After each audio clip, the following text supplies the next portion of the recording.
பத்திரிகை மற்றும் ஊடக நண்பர்களுக்கு வணக்கம். இன்று ஒரு சில அண்ணா திராவிட முன்னேற்ற கழகத்தில் பதவி சுகம் அனுபவித்தவர்கள் தமிழக வெற்றி கழகத்தில் இணைகின்ற நிகழ்ச்சியை மாண்புமிகு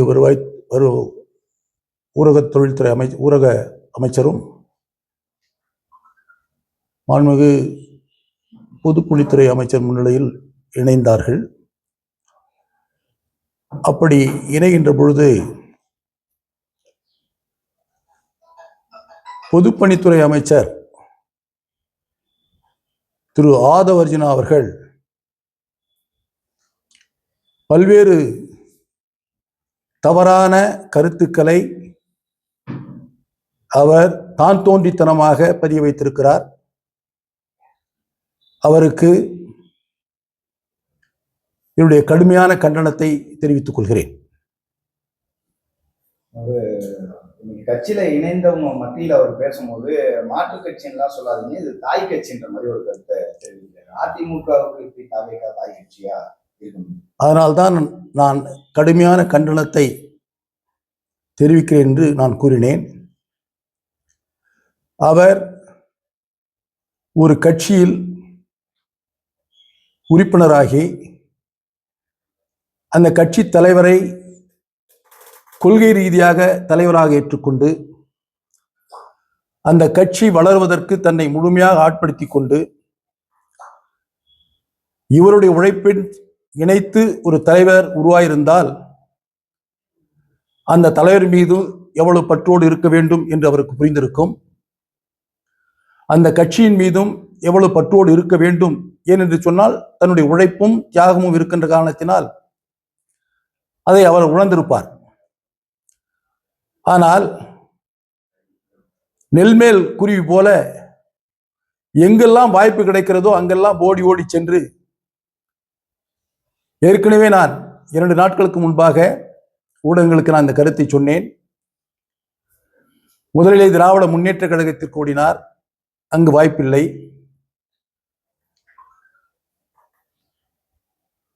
அதே போல விடுதலை சிறுத்தை கட்சிகள் போனார், வாய்ப்பில்லை.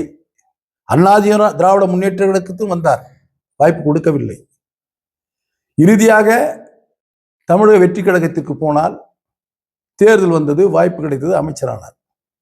அதோடு அவர் நின்று விட வேண்டும். ஆனால் மற்ற கட்சியினுடைய வரலாற்றையோ மற்ற கட்சியுடைய வளர்ந்த விதத்தையோ அந்த வளர்கின்ற கட்சிக்கு எத்தனை லட்சக்கணக்கான தொண்டர்கள் செய்த தியாகத்தையோ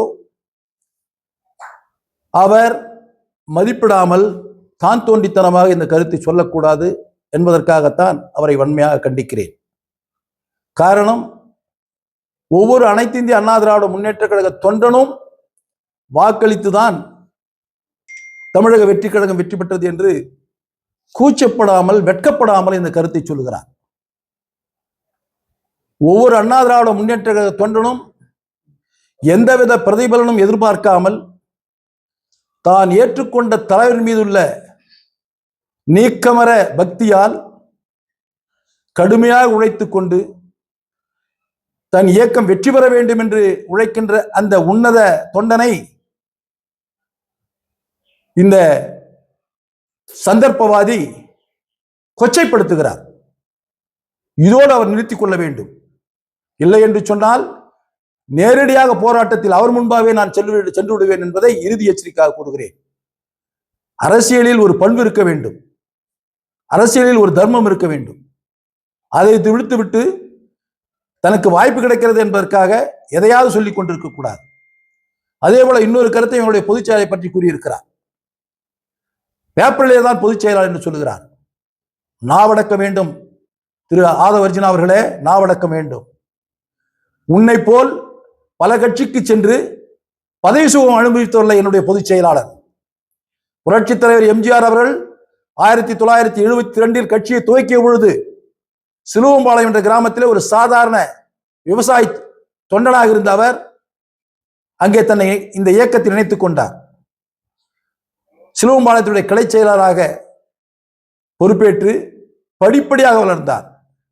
72 கட்சியில் இணைந்தவர் கிட்டத்தட்ட 54 ஆண்டு காலமாக ஒரே இயக்கத்தில் ஒரு தொண்டனாக, ஒரு கிளைக்கழக செயலாளராக, ஒரு ஒன்றிய செயலாளராக, மாவட்ட கழக செயலாளராக, சட்டமன்ற உறுப்பினராக, நாடாளுமன்ற உறுப்பினராக, அமைச்சராக, கழகத்தினுடைய உயர் பதவிகளில் பல்வேறு பதவிகளில் வகித்து இருவரும் தலைவர்களிடத்திலே நம்பிக்கைக்குரியவராக வந்த பின்பு புரட்சி தலைவி அம்மா அவர்கள் இருக்கின்ற வரை, மறைகின்ற வரை ஒரு நம்பிக்கைக்குரிய ஒரு தொண்டனாக திகழ்ந்தவர். புரட்சி தலைவி மறைவுக்கு பின்பு பல்வேறு சோதனைகள் சந்தித்த பின்பு கழக தொண்டர்கள் அத்தனை பேரும் ஒன்றிணைந்து பொதுச் செயலாக ஏற்றுக்கொண்ட ஒரு உன்னத தலைவர் எங்களுடைய தலைவர். அவரை பற்றி கருத்துக்கள் சொல்வதற்கு உனக்கு எந்த விதமான உரிமையும் தார்மீக உரிமையும் இல்லை. தயவு செய்து மற்ற கட்சி தலைவர்களை உதாசீனப்படுத்தி பேச வேண்டாம் என்பதை நான் இந்த நேரத்தில் எச்சரிக்கை விடுகிறேன் என்பதை தெரிவித்துக் கொள்கிறேன். கடந்த தேர்தலை ஒப்பிடும்போது அதிமுக ஒரே ஒரு உதாரணத்தை சொல்கிறேன். மனம் கனத்திருக்கிறது.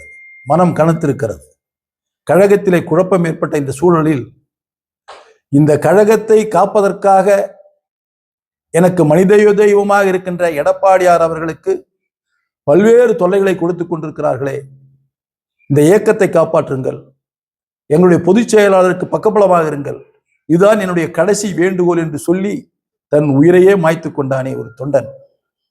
இதைவிட ஒரு பொதுச் செயலாளர் மீது ஒரு தொண்டன் உள்ள பற்று வேறு இயக்கத்தில் இருக்க முடியுமா? இன்று இருக்கின்ற ஒவ்வொரு அதிமுக தொண்டனும் பொதுச் செயலாளர் மீது அளவளந்த பற்றோடு இருக்கிறான், பாசத்தோடு இருக்கிறான். இந்த கட்சி மாறிகள் எல்லாம் நீங்கள் பார்ப்பீர்கள் என்று சொன்னால், அவருடைய பின் வரலாறுகளை பார்ப்பீர்கள் என்று சொன்னால், பல்வேறு பதவிகளை அனுபவித்தவர்கள், பல்வேறு பதவி சுகங்களை அனுபவித்தவர்கள். ஏன் இந்த இயக்கத்திலே அவ்வளவு சுகங்களை அனுபவித்து விட்டு நமக்கு இனி தேவையில்லை என்று இருக்க வேண்டியதான இயக்கத்தில், நமக்கு வாழ்வளித்த இயக்கத்தை, நமக்கு அடையாளம் காட்டிய இயக்கத்தை, நமக்கு சமூகத்தில் ஒரு அந்தஸ்தை உருவாக்கி கொடுத்த இயக்கத்தை, சமூகத்தில் யார் என்று மக்கள் மத்தியிலே காட்டிய இயக்கத்தை, இந்த இயக்கத்தையே காட்டி கொடுத்துக்கிட்டு செல்கின்ற அவர்களை வரவேற்கின்ற இந்த சந்தர்ப்பவாதி அவர்களோடு நிறுத்திக் கொள்ள வேண்டும். எங்கள் கட்சியை பற்றியோ எங்கள் தலைவரை பற்றியோ பேசுவதற்கு எந்தவித அருகதையும் திரு ஆதவ அர்ஜுனாவுக்கு இல்லை என்பதை தெரிவித்துக் கொள்கிறேன். அமைச்சர் நிர்மல்குமார் இப்ப பேசியிருக்காரு. இதை ஆதவ அர்ஜுனாவே சொல்லியிருக்கிறார். இந்த கருத்திலே நான் அவருடைய நிர்மல்குமார் கருத்தை நான் கேட்கவில்லை. ஆதவ அர்ஜுனாவே சொல்லியிருக்கிறார். யானை பேரம் என்று சொல்லுகிறார். நான் கேட்கிறேன், அனைத்து இந்திய அண்ணா திராவிட முன்னேற்ற கழகத்தினுடைய வரலாறு தெரியுமா உனக்கு? அனைத்து இந்திய அண்ணா திராவிட முன்னேற்ற கழகத்தை உருவாக்கிய புரட்சி தலைவர் எம்ஜிஆர் ஒரு காலகட்டத்தில் திராவிட முன்னேற்ற கழகத்தில் இருந்தவர். பேரறிஞர் அண்ணா பெருந்தகை அவர்கள் இந்த வழிநடத்திய அந்த இயக்கத்தை வழிநடத்திய போது மறைந்த முன்னாள் முதலமைச்சர் திரு கருணாநிதியும் அந்த இயக்கத்தில் இருந்தவர். புரட்சி தலைவர் எம்ஜிஆரும் அந்த இயக்கத்தில் இருந்தவர். பேரறிஞர் அண்ணா மறைவுக்கு பின்பாக யார் முதலமைச்சராக வர வேண்டும் என்ற பொழுது புரட்சி தலைவர் எம்ஜிஆர் விரல் காட்டித்தான் மறைந்த முன்னாள் முதலமைச்சர் திரு கருணாநிதி அவர்களை முதலமைச்சர் ஆக்கினார். இந்த வரலாறு எல்லாம் ஆதவ அர்ஜுனாவுக்கு தெரியாது. இப்படிப்பட்ட ஒரு சூழலில் அண்ணாவுடைய கொள்கைகளையும் அண்ணாவையும் மறைந்த முன்னாள் முதலமைச்சர் திரு கருணாநிதி மறைத்த காரணத்தினால், அண்ணா மீது நீங்காத பற்றும் பாசத்தும் பக்தியும் இருந்த காரணத்தினால் புரட்சி தலைவர் எம்ஜிஆர் அவர்கள் அண்ணாவின் திருநாமத்தை உள்ளடக்கி அண்ணா திராவிட முன்னேற்ற கழகத்தை உருவாக்கினார்கள். அப்படி உருவாக்கப்பட்ட இயக்கம் புரட்சி தலைவர் எம்ஜிஆர் அவர்கள் உயிரோடு இருக்கின்ற வரையில் அன்று தமிழகத்தில் தேசிய கட்சிகள் எல்லாம் மறைந்து விட்டது. நேரடியாக திராவிட இயக்கமான அண்ணா கண்ட திராவிட இயக்கமான அண்ணாவை தலைவராக ஏற்றுக்கொண்ட புரட்சி தலைவர் எம்ஜிஆர் ஒரு பக்கம், அண்ணாவை தலைவராக ஏற்றுக்கொண்டேன் என்று சொல்லிக்கொண்டு தன்னை முன்னிலைப்படுத்திக் கொண்ட மறைந்த முன்னாள் முதலமைச்சர் திரு கருணாநிதி ஒரு பக்கம். அண்ணாவுடைய கொள்கைகளை முன்வைத்தார் புரட்சி தலைவர் எம்ஜிஆர். மக்கள் ஏற்றுக்கொண்டார்கள், வாக்களித்தார்கள், வெற்றி பெற்றார்கள். தொடர்ந்து இந்த இரண்டு இயக்கங்கள் தான் மாறி மாறி போராடி கொண்டு வந்தது, போட்டி போட்டுக் கொண்டு வந்தது, வெற்றி பெற்றார்கள். இந்த தமிழகம் இன்று முதன்மை மாநிலமாக இருக்கிறது என்று சொன்னால் இந்த திராவிட இயக்கங்கள் ஆட்சியில் இருந்த காரணத்தினால்தான். இந்த வரலாறு எல்லாம் ஆதவ அர்ஜுனாவுக்கு தெரியாது. அண்ணா திமுகவும் தாவேகாவும் ஒன்று என்று சொல்கிறார். எப்படி ஒன்றாக முடியும்? நாங்கள் என்று சொன்னால் பங்காளி என்று சொல்லலாம். நாங்கள் பங்காளிகள். தாவேகா என்பது ஒரு சினிமா நடிகர் கொண்டு வந்த இயக்கம். இந்த இயக்கத்துக்கும் அந்த இயக்கத்துக்கும் சம்பந்தமே கிடையாது. அவர் தனித்தன்மையோடு அவர் ஒரு இயக்கத்தை உருவாக்குகிறார், அவர் போராடுகிறார், அவர் மக்களிடத்திலே செல்கிறார், வெற்றி பெறுகிறார். அதோடு நீ போய் சேர்ந்து கொண்டாய். அந்த இயக்கத்தையும் நீ சொந்தம் கொண்டாட முடியாது. ஆனால் எங்கள் இயக்கம் அப்படி இல்லை. 54 ஆண்டு காலமாக பல்வேறு போராட்டங்களை சந்தித்திருக்கிறது.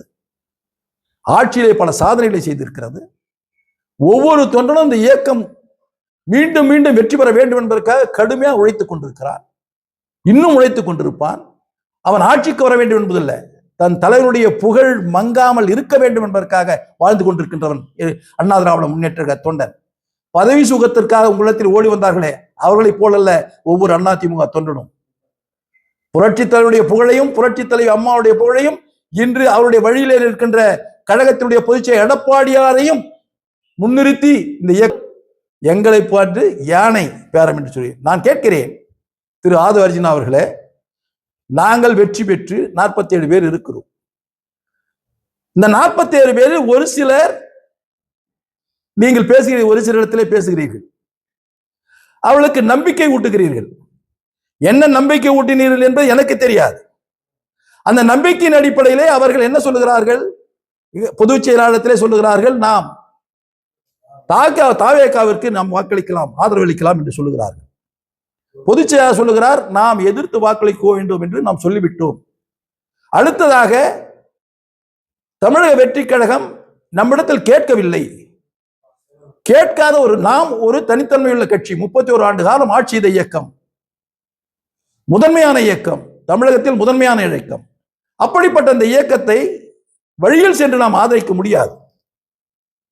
அவர்கள் நம்மளோட ஆதரவுகளை கேட்கவில்லை. நாம் எதிர்த்து போடுவோம் என்று தீர்மானம் செய்துவிட்டோம். நாம் எதிர்த்தான் போட வேண்டும் என்று பொதுச் செயலாளர் சொல்லுகிறார். எங்களுடைய கட்சி தோழர்கள் நண்பர்கள் வேண்டாம், ஆதரித்து போடுவோம் என்று சொல்கிறார்கள். அப்படி போடுகிறோம் என்று சொல்லுகின்றவர்களுக்கு நீங்கள் என்ன நம்பிக்கை கொடுத்தீர்கள்? அந்த நம்பிக்கையின் அடிப்படையிலே சட்டமன்றத்திலேயும் வாக்களிக்கிறார்கள். நாங்கள் எதிர்த்து வாக்களிக்கிறோம். அப்படி எதிர்த்து வாக்களித்த உடனேயே உங்களுக்கு ஆதரவளித்த மற்ற கட்சிகள், பொது உடைமை கட்சிகள் என்ன சொல்லுகிறது? அண்ணா திராவிட முன்னேற்ற கழகத்தை இணைத்துக் கொண்டால் நாங்கள் மறுபரிசீலனை செய்வோம் என்று சொல்கிறார்கள். உண்மைதானே? அதே போல உங்களுக்கு ஆதரவளித்த சில கட்சிகள் நாங்கள் மறுபரிசீலனை செய்வோம் என்று சொல்லுகிறார்கள். எந்த அடிப்படையில் அவர் சொல்லுகிறார்கள்? இதை வைத்துக் கொண்டு நீங்கள் கொடுத்த நம்பிக்கை வாக்குறுதிகளை அவளுக்கு நிறைவேற்ற முடியவில்லை. நீங்கள் வந்தீர்கள் அல்லவா? ஒரு கழகத்தினுடைய பொதுச்செயலர் எடப்பாடியாரை தான் நீங்கள் பார்த்திருக்க வேண்டும். ஆனால் பிரிந்து இன்னொரு இடத்துல இருக்கின்ற எங்களுடைய இயக்கத்தினுடைய நண்பர்களை நீங்கள் அழைத்து வந்து பார்க்க வைக்கிறீர்கள். அதற்கெல்லாம் நீங்க தான் காரணம். இந்த சந்தர்ப்பத்தை உருவாக்குவதற்கு நீங்கள் தான் காரணம். இப்படிப்பட்ட ஒரு சூழலை உருவாக்கி எங்களுடைய இயக்க நண்பர்களின் மீதும் நம்பிக்கை வார்த்தைகளை சொல்லி அந்த நம்பிக்கை துரோகம் செய்தவர் ஆதவ அர்ஜுனா அவர்கள். நம்பிக்கை துரோகம் செய்தவர். எங்களை பார்த்து யானை பேரம். உனக்கு என்னையா அருகது இருக்கு? 2 திராவிட கட்சிகள் இந்த தமிழகத்தில் 50 ஆண்டு காலம் ஆட்சி செய்த இயக்கம். நாங்க யானை பேர பேச வேண்டியதே தேவையில்லை. அவர்கள் எனக்கு எதிரி, நாங்க அவங்களுக்கு எதிரி. இதுல எப்படி நாங்க போய் பேசுவோம்? எப்படி பேச முடியும்? நீங்க புதுசா இப்ப வந்திருக்கிறீங்க, இயக்கத்துக்கு ஆட்சி வழிக்கு வந்திருக்கிறீங்க. நீங்க தான் பல்வேறு வகையான தகுதி திட்டம் பண்ணிருக்கீங்க. முதலில் எங்கள் இயக்கத்தில் இருக்கிற சட்டமன்ற உறுப்பினர்களை உடைத்தீர்கள். திராவிட முன்னேற்ற கழகத்தினுடைய கூட்டணியிலே வெற்றி பெற்ற சட்டமன்ற உறுப்பினர்கள் கட்சிகளை உடைத்தீர்கள். அந்த காங்கிரஸ் இயக்கத்தை எந்த விதமான முன்னறிவிப்பும் இல்லாமல் கூட்டணியில் சேர்த்துக் கொண்டீர்கள். அதே போல அந்த காங்கிரஸ் தொடர்ந்து தன்னுடைய தக்க வைத்துக் கொள்ள வேண்டும் என்பதற்காக இப்பொழுது வந்த அந்த நாடாளுமன்ற மாநிலங்களவை தேர்தலையும் காங்கிரசுக்கு கொடுத்திருக்கிறீர்கள். எவ்வளவு பெரிய சந்தர்ப்பவாதிகள்! இப்படி உங்களை நிலைநிறுத்திக் கொள்வதற்காக மற்ற கட்சிகளை எல்லாம் பலிக்கடாகிக் கொண்டிருக்கிறீர்கள். எங்கள் மீது வன்மம் காட்டுகிறீர்கள். தயவு செய்து உங்களுடைய சித்து விளையாட்டுகள், உங்களுடைய இந்த லாட்டரி டிக்கெட் விளையாட்டுகள் எல்லாம் எங்களிடத்தில் வைத்துக் கொள்ள வேண்டாம் என்பதை நான் எச்சரிக்கிறேன்.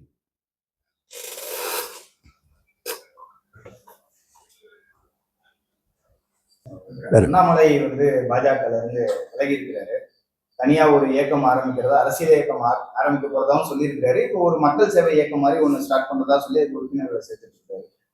திரு அண்ணாமலை அவர்கள் ஆரம்பிக்கின்ற புதிய மக்கள் இயக்கத்திற்கு என்னுடைய வாழ்த்துக்கள். அதே நேரத்தில் அவர் தமிழ்நாட்டு மக்களை ஏமாற்றாமல் இருக்க வேண்டும் என்று நான் கேட்டுக்கொள்கிறேன். காரணம், குறுகிய அரசியல் வாழ்க்கையில் பல்வேறு நிலைகளில் தன் கருத்துக்களை அடிக்கடி மாற்றிக்கொண்டிருக்கிறார். இப்பொழுது கூட ஒரு மிகப்பெரிய ஒரு கருத்தை சொல்லியிருக்கிறார். கூட்டு தலைமை என்று சொல்லியிருக்கிறார். இதற்கு யாரும் தலைமை இல்லை என்று சொல்லியிருக்கிறார். கூட்டு தலைமை என்று சொல்லியிருக்கிறார். நிரந்தரம் இல்லை என்றும் சொல்லியிருக்கிறார். யாருக்கும் எந்த பதவியும் நிரந்தரம் இல்லை என்று சொல்லியிருக்கிறார். என் அனுபவத்தில் இந்த அரசியல் வரலாற்றில் பார்ப்போம் என்று சொன்னால் அது பொது உடைமை இயக்கமாக இருந்தாலும் சரி. இன்று கம்யூனிஸ்ட் நாடான சீனாவிலே ஒரு பொது உடைமை இயக்கம் மிகவும் வலிமையாக உலக அளவில் இருக்கின்ற ஒரு வல்லரசாக இருக்கிறது என்று சொன்னால் அதற்கு சர்வாதிகார தன்மையோடு ஜின்பிங் இருந்து கொண்டிருக்கிறார். பொது உடைமை இயக்கம் பேர், ஆனால் ஒரு தலைவர், ஒரு ஆளுமை மிக்க தலைவராக இங்கே இருந்து கொண்டிருக்கிறார். அப்படி இருக்கின்ற பொழுது இவர் கூட்டு தலைமை என்று சொல்லுகிறார். எப்படி செயல்படுகிறார், எப்படி மக்களிடத்திலே இவருடைய அணுகுமுறை இருக்கிறது என்று போக போக பார்க்கலாம். எப்படி இருந்தாலும் ஒரு நல்ல திறமையானவர். அவர் ஒரு இயக்கத்தை ஆரம்பிக்கின்ற இந்த சூழலில் அவருக்கு என்னுடைய வாழ்த்துக்களை தெரிவித்துக் கொள்கிறேன். விஜய் அவர்கள் பொறுப்பேற்று ஒரு மாசம்